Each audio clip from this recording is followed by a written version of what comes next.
Okay, so this is part 2 of my DIY keyboard tutorial. So if you're on this step, I assume that you now have a layout that you want to use, and you've made or either made or bought a base plate and all the switches fit in it. So I want to start out by talking about how the keyboard recognizes which key you're pressing. Essentially, you have two systems where you have one which is a row and the other ones are columns. And when you press down on a certain key, it completes the switch between a column and a row. So the signal goes from your column to your row, and your keyboard or your microcontroller detects, hey, for example, column 11 and row 3 have lit up. That means the whatever key is pressed. So what we want to do now is that we want to just wire all of this up. So I'm gonna first go off the idea that you don't have any LEDs to wire and it's just the switches, because this is simpler and gives you an idea of how everything will work. So in this case, you want to make sure that your pins are face up, meaning they're pointed towards the top of the keyboard, because it's easier to wire in the diodes.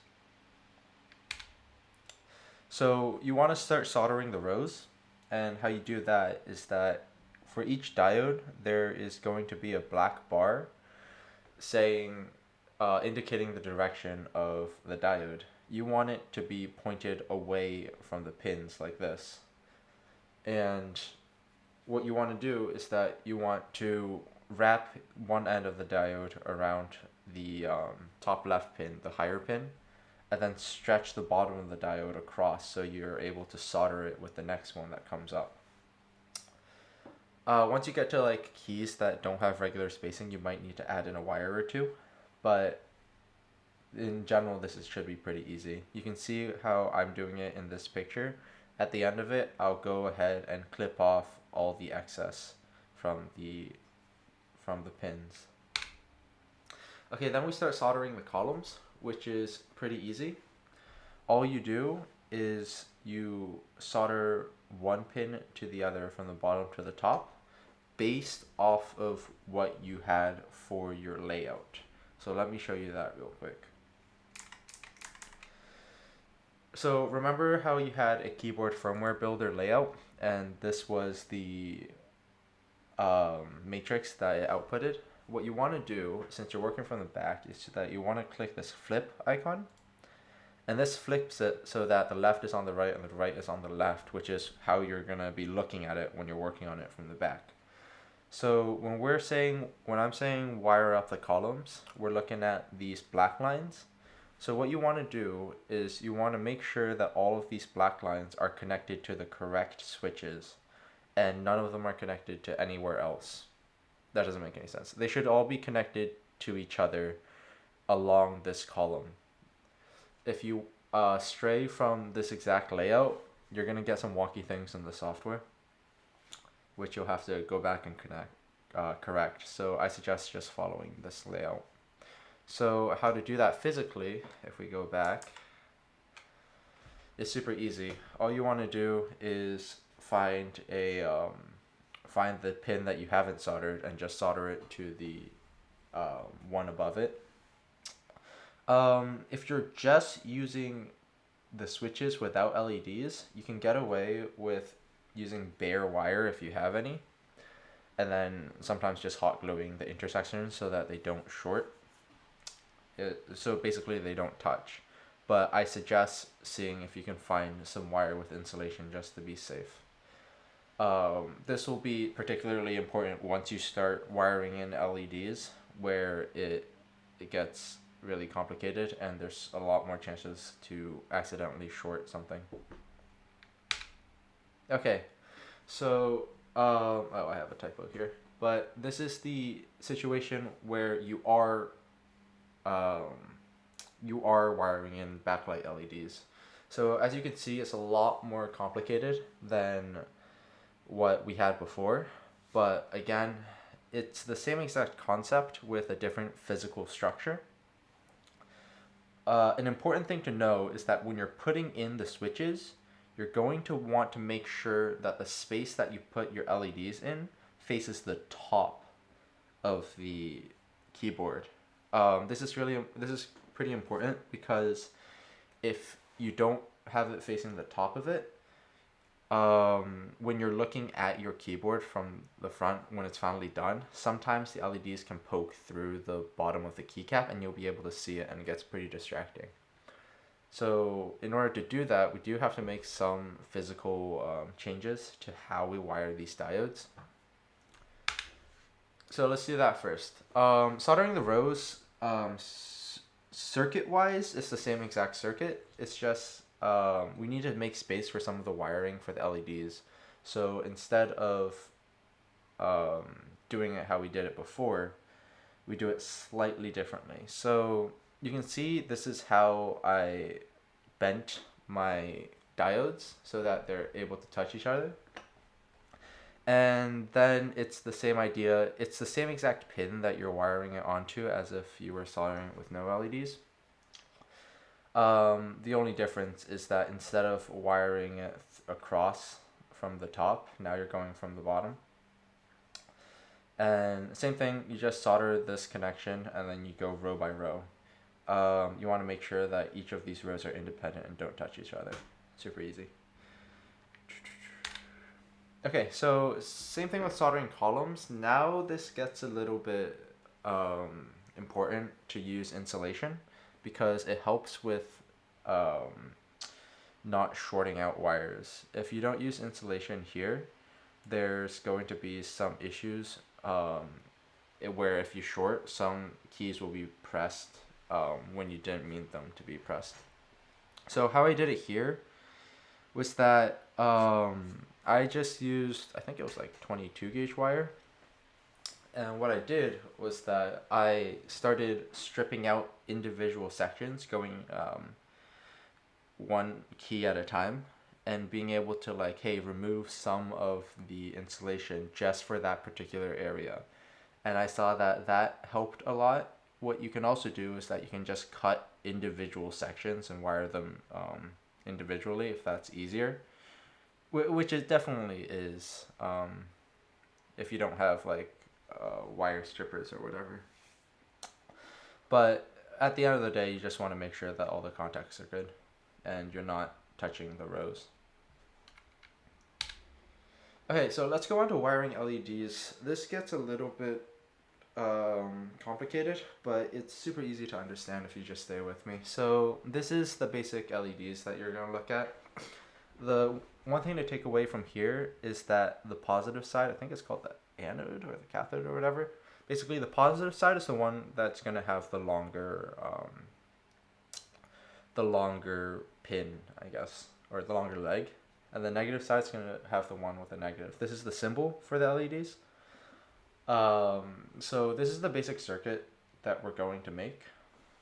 It might look complicated at first, but all you really need to know is that VCC is going to be 5 volts, and then it goes into your LED from the positive end, comes out the negative end, you attach a resistor to it, and then you just do that for all of the LEDs that you have. And then you connect your entire matrix to this MOSFET, which basically acts like a switch to turn on and off your LEDs, which is controlled by your microcontroller on one of the pins. Yeah, so I'll get back to these resistors later. But this is the general circuit, and I'll explain more of this more in depth. So this is going to be basically what you're looking at. NMOS just represents your MOSFET. But physically speaking, this is what we're looking at. So when you put in your LEDs, you want to make sure that this is looking from the back. If you want to be consistent with me, make sure that the long leg looking from the back of your LED faces the right side of your keyboard. That way we can be consistent. If you accidentally flip it around, it's not going to light up. So what you want to do, let's follow this 5 volt thing first, is that you can see that for each of these positive pins, you just connect them all together to a similar, I guess you can call it like a bus or whatever. Well, not really. It basically just connect them all together. Um, Same thing from the bottom. I found that this schematic is the easiest for me to wire, where you wire all of the LEDs in one row together, and then you wire all of the rows together in one column. So this is going to be your 5-volt in. Your next step is your negative side of your LED, which you want to wire to your resistor, and then wire all of these connections up together for each row, and then wire all the rows together with one column. And then you want to feed this end of it to the MOSFET, which I will get into next. One thing to note before we go is that when you are wiring all of these, the negative sides together, make sure that the place where they're connected to is after the resistors. With some of the wider spacing, it is really easy to get confused and accidentally connect it to the top before the resistor, which might like fry your LED. But other than that, it's pretty simple to follow the wiring schematic. I'll talk about what we want to do for wiring up this MOSFET next. So a super basic explanation of what a MOSFET does, or NMOS does, in this example, or at least for what we're going to be using it for. You can think of it as a switch, basically. The current goes from your drain, which is what the pin's called, to your source, which is what the S is. And over here, there's a switch that doesn't connect the current unless something specific happens. And what that is your gate pin. And what your gate pin does is it sends a voltage of a certain volt. And if it's above this VGS, which is the difference between the voltage of G and S here, it triggers the switch, and then you have a fully connected switch. In practice, what that means is, let's say your VGS is 4 volts, like what I told you before in the last video. If you send a voltage on this gate signal that is above 4 volts, like 5 volts for example, this switch is going to close, and then you're going to have everything turn on your circuit. Once you set this back to 0, when you set the gate back to 0, it's going to open again, and all of your switches are going to dim.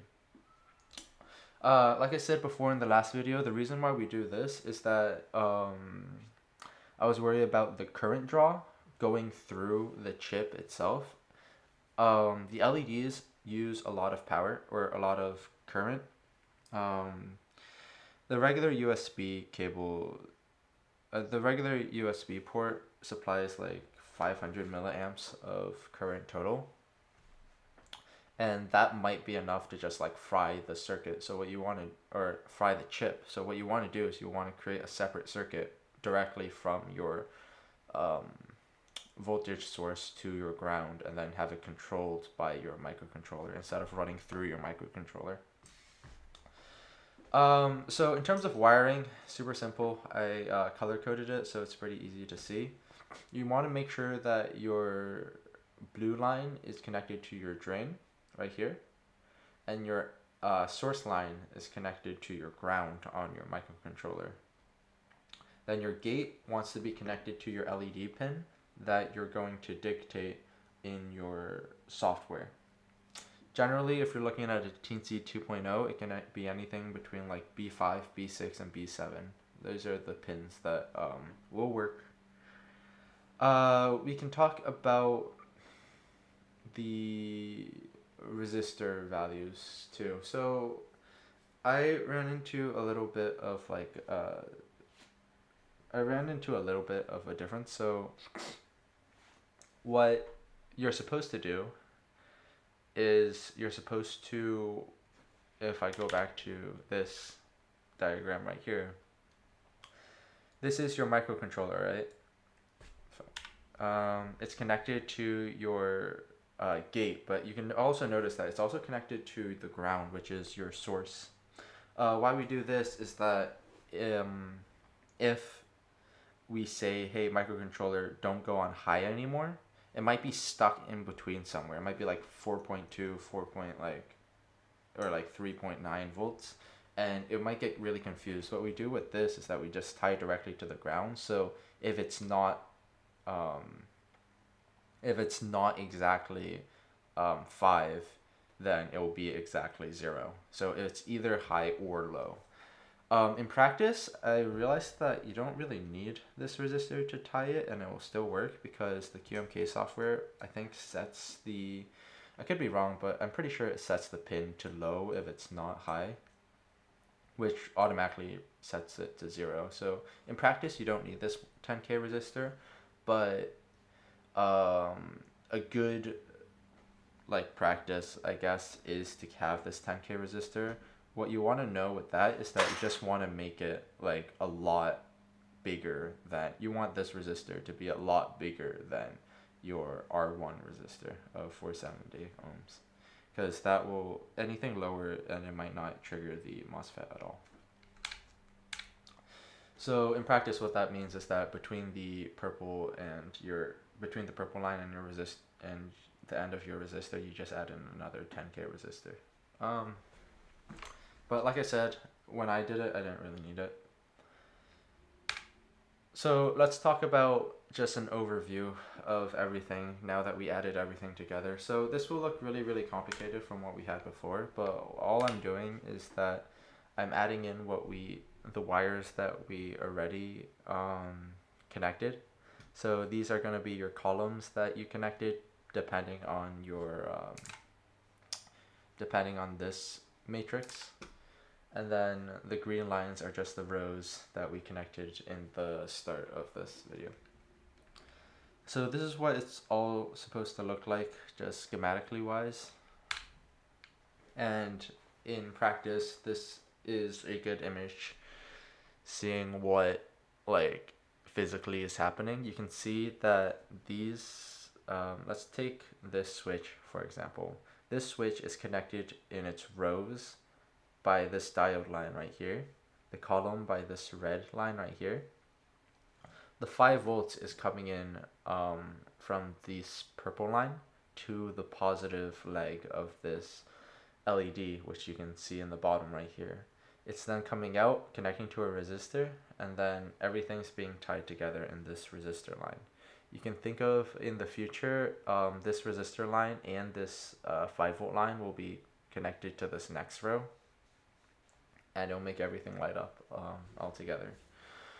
An important thing here is that now that this wiring is all done, it's going to be really easy to accidentally touch one line to another. So a few ways to avoid that is using like insulated wire here and just making sure that none of these touch. This is where a multimeter is pretty useful because you can set it to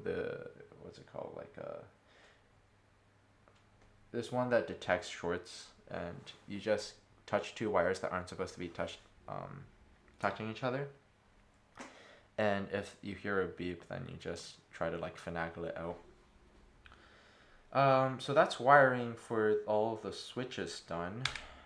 Let's talk about the OLED. So the OLED uses what's called an I2C protocol. Super technical jargon, but essentially what it is that it transfers data to the OLED screen to be displayed, I guess. But what you need from that is that you need a clock signal and a data signal, which is your SCL and SDA.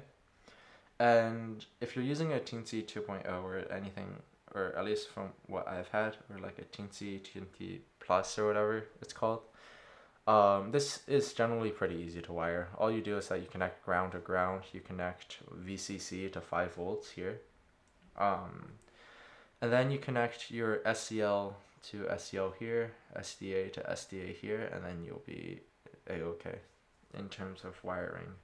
A thing to note is that because there's going to be 2 pins if you're using the Teensy 2++, there's a ground and VCC pin here, but at the bottom there's also going to be a ground and VCC pin. what you can do is that you can actually just tap into the circuit that you had before. You'll notice that this is also 5 volts and this is also ground. If you're too lazy to run the wiring across the entire board, or if it's like takes too much space, you can technically just tap into this 5 volt and this ground and it will work completely fine. Okay, so that's that. Let's talk about wiring it into the microcontroller. Okay, so this is going to be the part where it needs some clarification, because we need to go back to this keyboard firmware builder to basically tell this system, hey, what pins are we using for each of these columns. So you can see here, you go under this pin section. And in this pin section, you start saying, hey, we're going to have row 0, which is this row, or let's unflip this. Row 0, which is this row right here, be this specific pin. So if we look back on the, like for example, I'm using the Teensy 2++, you can see all of these pins have a letter and then a number after it. It tells you which ones are which. And basically what you want to do is that you want to go through all of these columns and rows and say, hey, this is what pin I want to be this column. And then this is what pin I want to wire to that. Here are some of the LED pins. They're not particularly, okay, so they are important if you want LEDs to it, but for this tutorial, since we're using an OLED for this, it's not important. What is important is that you want to dictate the backlight pin.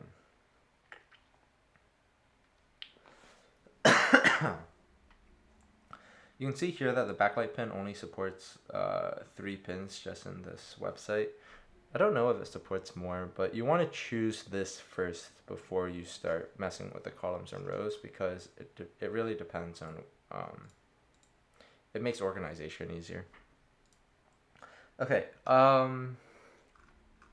so let's say you're going to start wiring this pin. The first thing you need to do is that you want to figure out which controller you're using.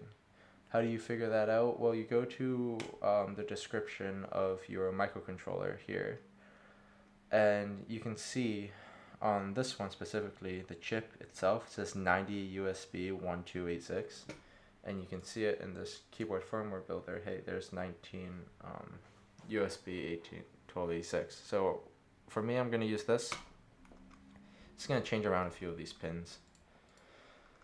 But after that, you want to dictate which one's your backlight pin, and then you want to start saying, hey, which ones do I want to have with the rows and stuff, right? You can just choose like whatever, just make sure that you don't have 2 of the same, or else it might mess something up. So that's that. Some considerations when you're doing that is organization. Hey, will you be able to reach the pins when you're finally soldering everything in?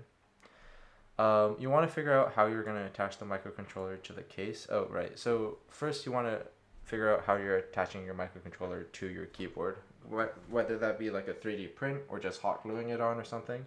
Another thing you want to think about is, hey, will I be able to reach the pins after I attach this to the keyboard? Maybe it's better that I solder in the pins first. And then another thing is that you want to make sure you solder in groups just to keep everything organized. So for example, if you're working with a Teensy, you might want like all this F pins to be one just for the rows, and then everything on this side to just be for the columns, so that everything's more organized. So that's what you need to take in consideration when defining which pins you want to use. But other than that, it's just figuring out, hey, this is what I want, and then going to your microcontroller and starting to just solder in everything to the correct spaces.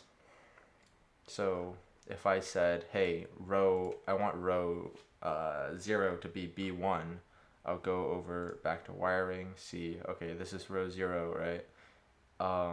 Any connection on this point here, I want to tie to the pin B1. Or I want to solder to the pin B1. And then you just go through all the rows, and then you go through all the columns, and then you do your LEDs and your OLED. So when you're physically wiring the pins, a few more considerations you want to think about. You might want to solder to your microcontroller first, and then cut your wire to size based off of where you want to attach it to the matrix. It is pretty simple. It does get simpler in terms of having extra wire or having just enough wire if you do that, I found. Other things, like I said, soldering groups, it makes everything super organized. So I didn't do this, but what I would suggest is you get either a bunch of colored wires to signify each different group, just so you have an idea on where everything is, or you find something that's like a ribbon cable of 22 gauge. What that does is that it's like a splittable set of wires that if you don't touch them, they're actually grouped up together, and just helps with organization. And then another thing is that how will everything fit in the case? You need to make some considerations for that. Maybe you need to redesign the case if it's too thin or if it's too thick. But other than that, that's it for wiring. So at this point, you should have something that looks like this, where all of the switches are wired together in terms of, oh, you got the columns, you got the rows, you got the 5V, and you got the negative side of your resistor.